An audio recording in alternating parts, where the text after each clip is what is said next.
AP deputy CM Pawan Kalyan పై fire అయ్యారు తెలంగాణ మంత్రి పొన్నం ప్రభాకర్.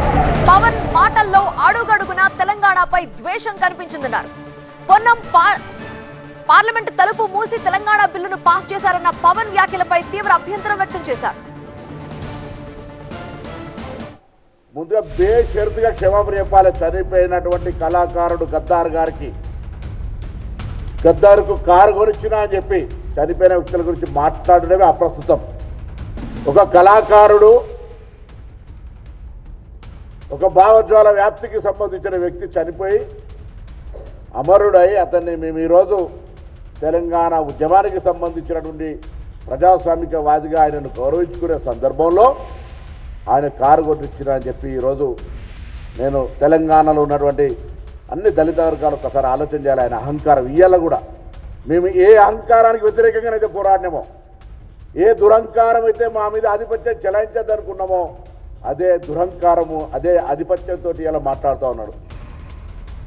మేము ఎన్నడూ కూడా చెప్తాను, ఇవాళ కూడా రాజకీయ పరంగా ప్రజాస్వామిక భారతదేశంలో తెలంగాణ కూడా అంతర్భాగమే.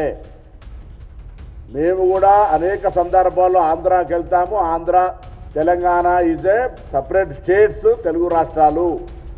కానీ ఆయన మాట్లాడినటువంటి ప్రెస్ కాన్ఫరెన్స్ చూస్తూ ఉంటుంటే ఇది పాకిస్తానా ఇండియా అనేటువంటి వల్ల మాట్లాడుతూ ఉన్నాడు. పాస్పోర్ట్ తీసుకోవాలని ఈ మైండ్ సెట్ తీసేయండి. ఆయన శాసనసభలు ఉన్నారు, ఇలా పార్లమెంట్ గురించి ఐడియా లేదు. నేను పార్లమెంటు తెలంగాణ బిల్ అయ్యే సందర్భంలో ప్రత్యక్ష సాక్షి.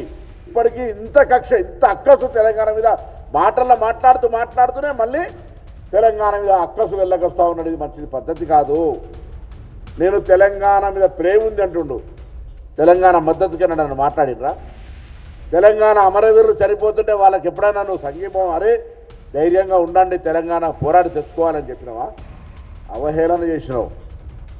తెలంగాణ ఏర్పడితే 11 రోజులు అన్నం తినలేదని చెప్పినటువంటి వాడివి.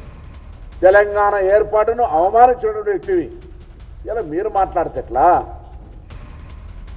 కొండగట్టు అభివృద్ధికి డబ్బులు ఇచ్చామన్న పవన్ కళ్యాణ్ వ్యాఖ్యలకి కౌంటర్ ఇచ్చారు మంత్రి పొన్నం. పవన్ కళ్యాణ్ ఇంట్లో నుంచి డబ్బులు ఇచ్చారా అని ప్రశ్నించారు. ఏమనంటే కొండగట్టుకు పైసలు ఇచ్చినండి, నీ అయ్యే జాగిరియా పైసలు? తెలంగాణ ప్రభుత్వం, ఆంధ్రప్రదేశ్ ప్రభుత్వం వస్తే ఇంకొక మాట మాట్లాడతారు, రానియరా తిరగనియరా.